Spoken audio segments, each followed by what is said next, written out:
جیسا کہ آپ جانتے ہیں کہ وضو کے 4 فرائض ہیں، ان 4 فرائض میں سے ایک فرض ہاتھوں کا کونیوں سمیت دھونا بھی ہے۔ لیکن سوال یہ پیدا ہوتا ہے کہ اگر کسی شخص کے ہاتھ ہی نہ ہوں، یعنی اس کے ہاتھ کٹے ہوئے ہوں، کونیوں سے اس کے ہاتھ کٹے ہوئے ہیں، تو وہ وضو کے اس فرض کو کیسے ادا کرے گا؟ یہ میں آپ کے سامنے عرض کرنا چاہتا ہوں۔ آپ سے گزارش ہے کہ ہمارے چینل ذاکر عباسی بیانات کو سبسکرائب کریں۔ ویڈیو اچھی لگے تو اجر و ثواب کی نیت سے اسے ضرور شیئر کر دیجئے گا، تاکہ جن لوگوں کو یہ مسئلہ معلوم نہ ہو تو وہ بھی اس مسئلے سے آگاہی اور واقفیت حاصل کر سکیں۔ دیکھیے، یہ بات میں آپ کے سامنے عرض ضرور کروں گا کہ اگر کسی شخص کے ہاتھ کٹے ہوئے ہیں تو وہ اپنے ہاتھوں کو کونیوں سمیت کیسے دھوئے، لیکن اس سے پہلے یہ بات عرض کرنا بھی ضروری ہے کہ وضو کے اندر ہاتھوں کا کونیوں سمیت دھونا کیوں ضروری اور فرض قرار دیا گیا ہے۔ ماہرین طبی ماہرین، ڈاکٹرز اور سائنسدان اس بات پر متفق ہیں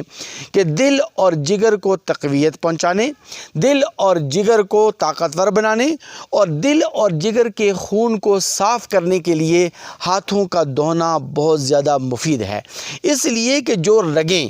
دل تک اور جگر تک پہنچتی ہیں تو وہ رگیں کچھ ایسی ہیں کہ جو ہاتھوں کے ذریعے، جو ہاتھوں کی ہتھیلیوں سے شروع ہوتی ہیں،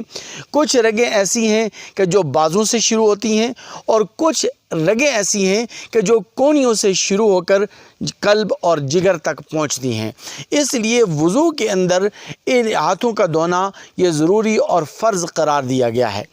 کیونکہ وہ رگیں کہ جو بالواسطہ یا بلا واسطہ دل اور جگر تک پہنچتی ہیں، تو ان رگوں کو اگر دھویا جائے تو ان رگوں کے دھونے سے اور ان رگوں تک پانی پہنچانے سے دل اور جگر یہ دونوں طاقتور ہوتے ہیں، اور دل اور جگر کے خون کو صاف کرنے کا اور صفائی کا ذریعہ بنتا ہے یہ پانی، جس پانی سے ہم ہاتھوں کو دھوتے ہیں۔ اب دیکھیے، ماہرین طب اور طبی ماہرین، ڈاکٹرز اور خاص طور پر سرجری کے ماہر جو سرجن ہوتے ہیں، وہ اس بات کو اچھی طرح جانتے ہیں کہ انسانی جسم میں ایک رگ ہے جس کو اکحل بھی کہا جاتا ہے، اس کو ہفت اندام بھی کہتے ہیں، اور اسی طرح اس کو عام محاورے کے اندر اردو زبان میں، اردو لینگویج میں اسے نہر البدن کہا جاتا ہے۔ جب بھی کوئی شخص دلی بیماری کا شکار ہو، جگری بیماری کا شکار ہو یا جلدی بیماری کا شکار ہو، تو خون کو صاف کرنے کے لیے اس نہر البدن پر نشتر لگا کر اس نہر البدن کے ذریعے سے خون نکال کر اس کی صفائی کی جاتی ہے۔ تو اس لیے جب بندہ ہاتھوں کو کونیوں سمیت دھوتا ہے تو اس نہر البدن کے ذریعے سے پانی جو ہے وہ پورے جسم تک پہنچتا ہے اور انسانی جسم کے اندر پھیل جاتا ہے، جو کہ دل اور جگر تک بھی پہنچتا ہے۔ تو اس لیے وضو کے اندر ہاتھوں کا کونیوں سمیت دھونا ضروری اور فرض قرار دیا گیا ہے۔ اس سے آپ یہ اندازہ کر سکتے ہیں کہ دین اسلام کے احکامات میں نہ صرف یہ کہ اخروی فائدے ہیں، بلکہ دنیا کے بھی بے شمار فائدے ہیں، اور انسانی جسم کے لیے، انسانی صحت کے لیے بھی اگر انسان اسلامی احکامات پر عمل کرے تو انسانی صحت کے لیے بھی اس میں بہت سارے فوائد و ثمرات ہیں اور بہت زیادہ فائدے ہیں۔ اب سوال کی طرف آ جاتے ہیں۔ سوال یہ ہے کہ اگر کوئی شخص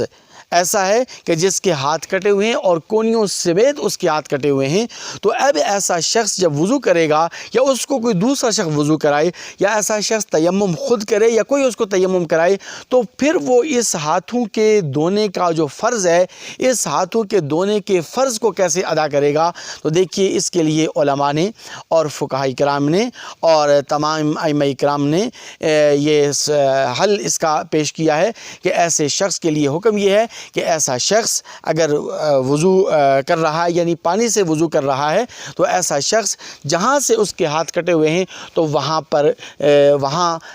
جہاں سے ہاتھ کٹا ہوا ہے تو وہاں اس جگہ کو اچھی طرح دھو لے اور پانی اس کے اوپر بہا دے، تو انشاءاللہ العزیز اس کا جو یہ وضو کا جو فرض ہے وہ ادا ہو جائے گا۔ اور اسی طرح اگر وہ شخص تیمم کر رہا ہے کہ دوسرا شخص کو تیمم کرا رہا ہے، تو جہاں سے ہاتھ کٹا ہوا ہے، کونیوں سے اگر اس کا ہاتھ کٹا ہوا ہے تو وہاں پر جو ہے نا وہ مسح کر لے، اپنے ہاتھوں سے اس پر مسح کر لے، ہاتھ پھیر لے، تو انشاءاللہ العزیز اس کا یہ فرض ادا ہو جائے گا، اس لیے کہ ایسا شخص معذور ہے، اور معذور کو دین اسلام کی طرف سے بہت ساری سہولیات اور بہت ساری سہولت میسر ہوتی ہے۔ دعا ہے رب کریم سے کہ اللہ تبارک و تعالی ہمیں دین اسلام کے تمام احکامات پر عمل کرنے کی توفیق نصیب فرمائے۔